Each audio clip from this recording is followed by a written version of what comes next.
I'm very open-minded. I'm a curious guy.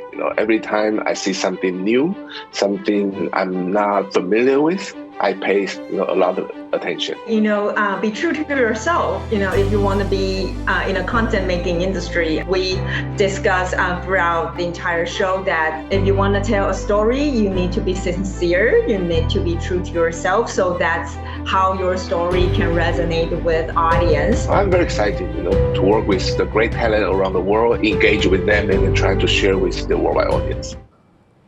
Hello and welcome to Connected. I'm Divya Gopalan. So it's estimated that there are close to 1 billion native speakers of Mandarin around the world. Now, that's a big market for the film and entertainment industry.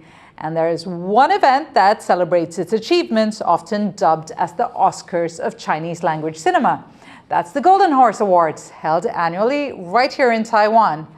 And while Taiwan is seen as a force to be reckoned with in that space, we want to find out what are the film and TV industry's prospects for becoming a global force. And for this cinematic retrospective, we stay right here in Taipei with Tiffany Yu-chia Chen, the co-founder of Each Other Films, and Patrick Huang, founder and CEO of Flash Forward Entertainment.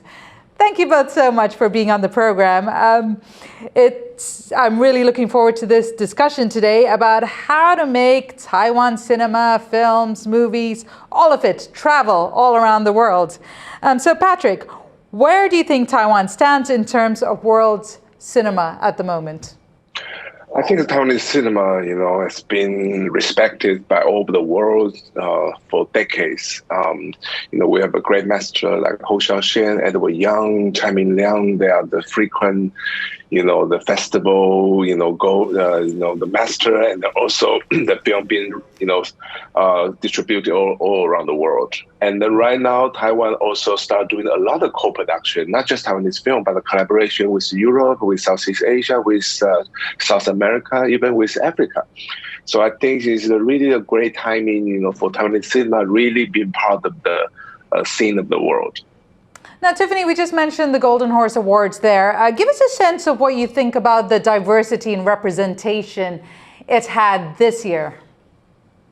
I do believe that we have films from Hong Kong, Malaysia, China, and also I do think we also have films that's premiere in a film festival from different places around the world. So I do think the award ceremony itself, of course, is targeting an all Mandarin-speaking film, but the film festival itself is actually trying to bring in more films to the audience here in Taiwan. And one thing I really want to mention is that I think the Golden Horse Award, they started a couple years ago to have a week of master class program, which they bring in talents from United States of America. They also bring in talents from South Korea and Japan this year, especially to demonstrate and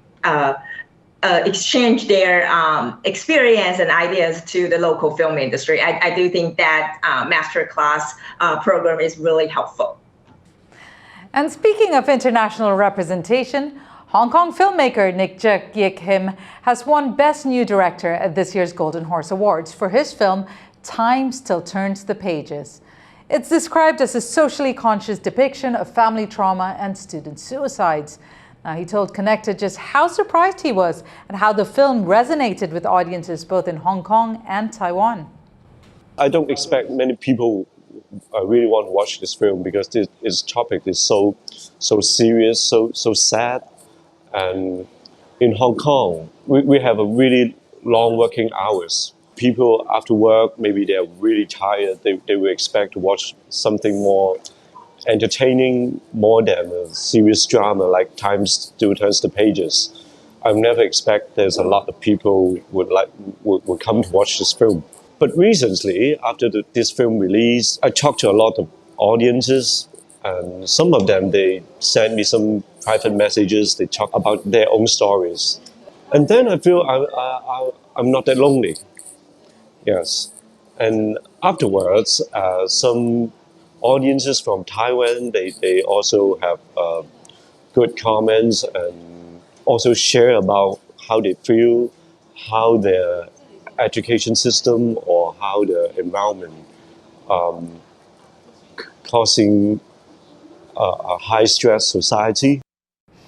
Patrick, I just want to get your thoughts on what Nick there said on being able to resonate with the stories, being able to identify with the stories that you're watching on the films. How important do you think that is in helping a film travel? Well, I think it's everything. As I said, the cinema is a representation of our real life. The life from our past, the life of what we are living right now, also the life we expect we might have in the future.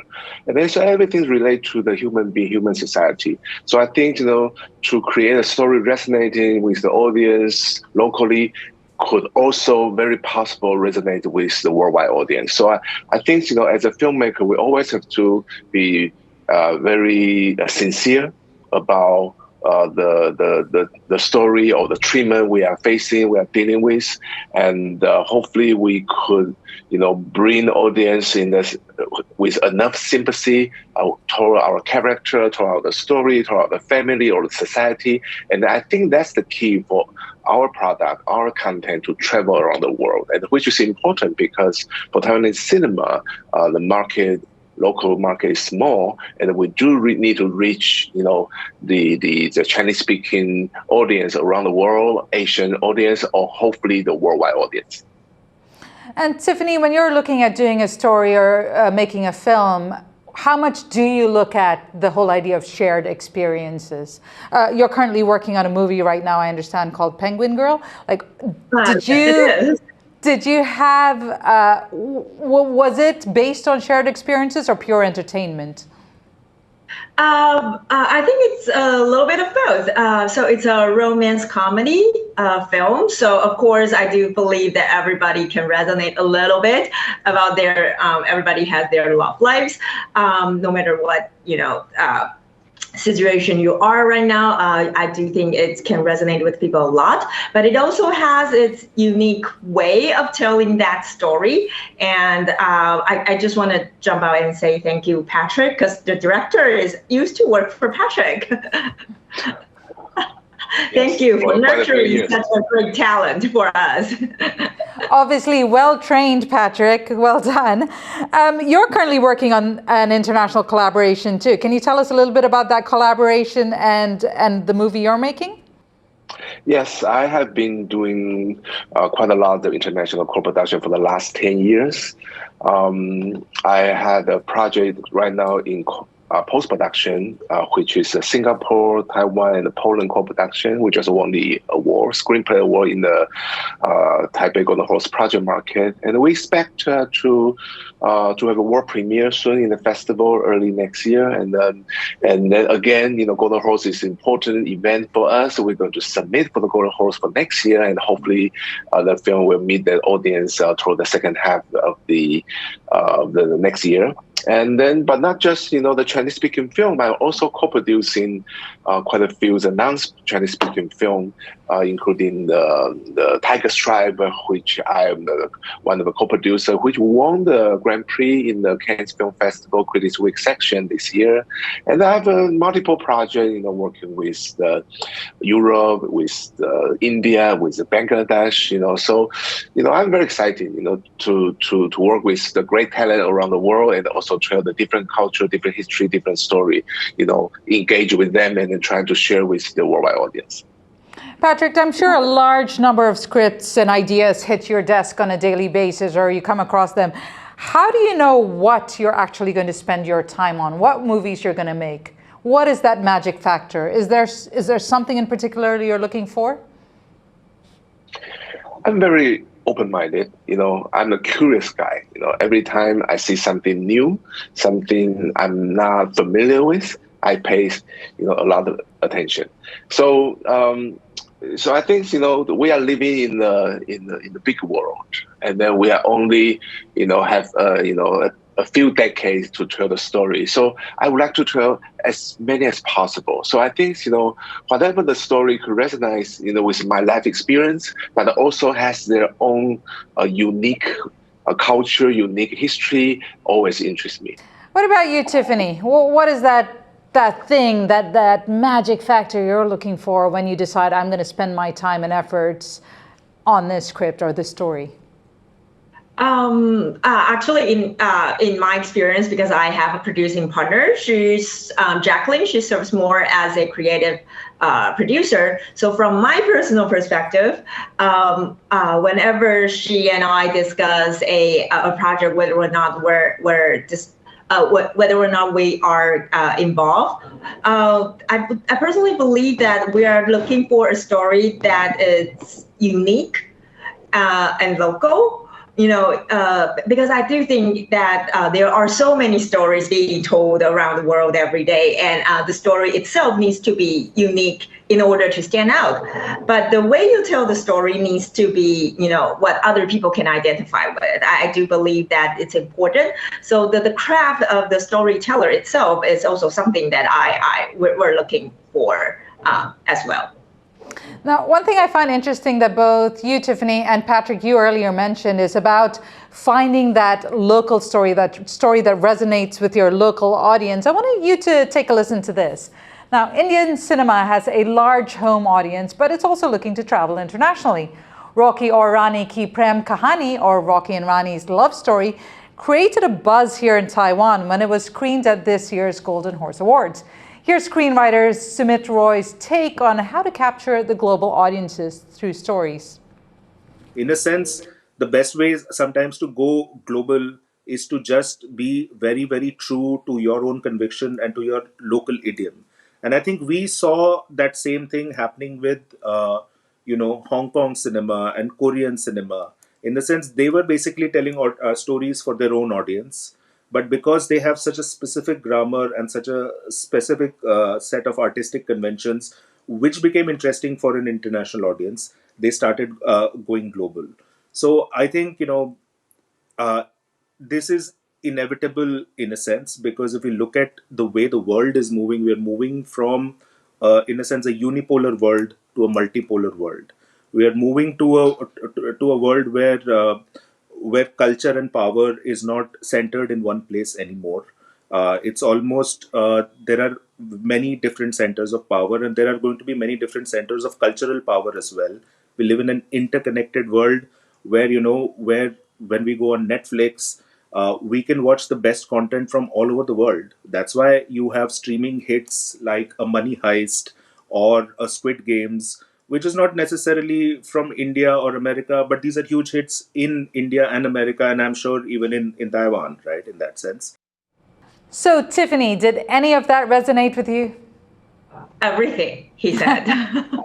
No, I think it's true, being local, and then you have the opportunity to be universal. Because first of all, every filmmaker have to, to be true to yourself first, and to tell the story around you, which is strongly has an impact on you, and then the life experience could transcend, to international viewers. Patrick, can you give us a sense of what the environment is now for filmmakers and how it's changed since you started in movies? Well, speaking of Taiwan, I think, 20 years ago, people are watching only like popcorn Hollywood movie, big effect film. But I would say for the last 5 years, Taiwanese audience pay a lot of attention for the local content, especially, Taiwanese story.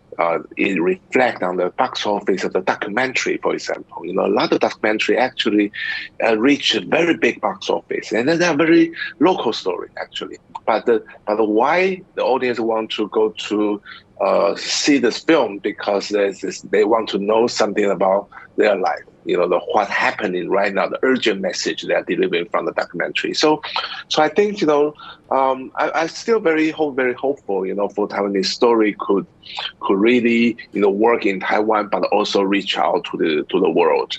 Not just only the commercial film and then Hollywood film, but also very small market for local film. Right now, I think the expansion of the local story to local audience and also international audience is really optimistic right now. I want to talk about societal pressures on filmmakers and the film industry. Now, Tiffany, you come from quite a traditional background, I would say, education-wise. You studied accounting, is that right, or finance? Finance. You studied finance. So to go from finance to filmmaking, how were you encouraged, or did people think that your choice was strange? Do you feel like what kind of a reception was there when you decided you were going to make films, particularly coming from a profession that is quite traditional and people would say very stable? I think I'm very lucky that my family and my parents have fully support of every decision I made in my life. So I feel like I'm very lucky in that perspective. But I do think that people around my age, I'm around 33, 34 right now, it's still, a lot of us are still facing, difficult choices when we're for our career, especially if you want to jump from finance to film industry. People most of the time think it's not as stable as finance should be. But working with a lot of younger generations nowadays, I do think what they're looking for in their job and in their career are a sense of self-fulfillment. That I think it's working in film industries sometimes can provide a lot. So yeah, from my personal experience, I do think that I see a lot of younger generations that want to join this industry, want to join the content making industry, not just film, but also TV series. And a lot of them are probably right now, YouTubers as well. So I do hope that our industry can be more and more welcome to all these new voices. Patrick, it's a tough world out there, especially now for the younger generation, where you're competing with people who make films on their phones, who make films, equipment has also become much, much cheaper. So almost anyone can become a filmmaker. So what is your advice to young filmmaker who really truly wants to make movies and become seen internationally? My advice is don't take the convenient tour as granted. You really have to slow down, to think, to reflect what the truth of the world is. And then through the craft that you learn, how to, put things together, how to shoot, how to put a sound, how to bring out the best performance from the character, and then slowly put everything together and then tell the interesting story. It takes time, actually. It takes a lot of effort, it takes time, because it's not like we take a photo and then to ask AI to shape it in 5 seconds and the presentable. It's possible, but it's only one kind of a product which never go deep enough. I think the AI will never replace our effort as a talent. AI just assists us. So I think that for us, we really have to spend time to read, to think, to communicate, and then finally use our craft to bring the best possible content to the audience. I want to bring it back to you, Tiffany, and talk about the ecosystem we're seeing here in Taiwan. We talk about the technology that's available in Taiwan, the talent that's available in Taiwan. How would you describe the ecosystem, and is it easy to make a movie here? I would say it's easier than overall, I do think making a film everywhere is difficult. But I do think what's easier in Taiwan is probably we have a very it's not as expensive as it is to make a film in probably South Korea or United States right now. Yeah, and also I do think we have a lot of professional crew members here in Taiwan. So for a lot of first-time directors, it's actually easier to make your debut film here in Taiwan. So that's, I would say, it's not easy everywhere, but for first-time director, if you have a very good story, you can find a lot of great supports here in Taiwan in the ecosystem. Patrick, what would you say would be the biggest challenges here for young filmmakers? We're seeing more openness to young people going into the industry. We're also seeing maybe a government recognition that Taiwan should have its place in the international film world. So what would you say is the biggest challenge that needs to be addressed? I think in Taiwan, in terms of an ecosystem, we have all kinds of policy. We help, cultivating the new talent. We give, provide the funding for development. We provide funding or investment for production, even for the promotion, distribution, everything. Not just movie, but drama series, music, writing, everything. So I think the challenge is, how to combine or how to position the government's role and also the filmmakers ability and also the audience together. I think so right now it's quite often if you have a great system but somehow you use the system and ignore the existence of the market or the audience, which is dangerous. So I think the challenge right now is how to balance, so the filmmaker could rely on the system, but at the same time you really have to discover, to cultivate, to communicate, to face your own audience. You cannot get away with that. Nobody's going to help you. So I think that's something the filmmaker need to do, and it's a challenge that we need to take, not just local audience, but international audience as well. And Tiffany, as a young filmmaker that's managed to break through barriers yourself, what would your advice be to those who want to go into film and who are deciding that they want to pursue movies here in Taiwan? I would say, be true to yourself. If you want to be in a content making industry, we discussed throughout the entire show that if you want to tell a story, you need to be sincere. You need to be true to yourself. So that's how your story can resonate with audience. And also, I want to echo on what Patrick has mentioned. Don't take the easy route. It seems easier if you take the easier route, but it won't last. So filmmaking is a long time process, and you don't want to be just a one-time success. So yeah, don't take the easy route. Great advice and wise words from both of you. Thank you so much. We're running out of time, but before we go, we wanted to give you a sneak peek into Rocky Aur Rani Ki Prem Kahani. That was the movie we were talking about earlier, and how it was received by moviegoers here. Sylvan Pal reports on how Bollywood movies are capturing a growing audience here in Taiwan. 我蛮喜欢这部电影的，因为我个人是觉得每个人都能够在这部电影看到很多自己生活之中的缩影。因为我觉得它里面从一开始就是强调人与人之间的第一印象可能会造成一些 stereotype。但是我们要之间如何去化解误会，其实是靠我们之间的互动。After a year-long hiatus, Bollywood is back in Taiwan. Hindi blockbuster Rocky Aur Rani Ki Prem Kahani, or in English, Rocky and Rani's Love Story, has been screened at Taiwan's Golden Horse Film Festival with the Mandarin title Paolai Yu Zhi Women Xiangai Pa. True to its title, the audience were taken by the romantic family drama at a theater in Taipei.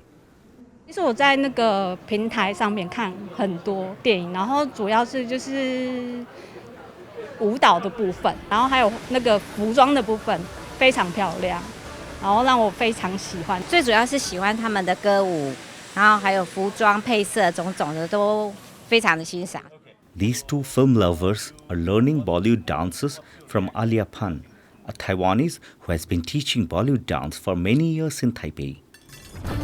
For Alia, Rocky Aur Rani Ki Prem Kahani was a must-see, as it featured a remake of the song that inspired her dance career, one from a legendary movie called Devdas. That song is influenced me to like Bollywood dance. So I hope my student level see different type, but have a same touch. Yeah, the heart, the song. Yeah, that's why I introduced them come to watch the movie. Despite the hype and the movie's warm reception in Taiwan, the filmmakers couldn't attend the screening. Sumit Roy, a Bollywood filmmaker who co-wrote both the story and the screenplay for Rocky Aur Rani Ki Prem Kahani, told Connected why he feels the movie made a splash at the Golden Horse. So it's always a great thrill when it sort of translates beyond your own culture. And of course, your festival is one of the most prestigious in Asia.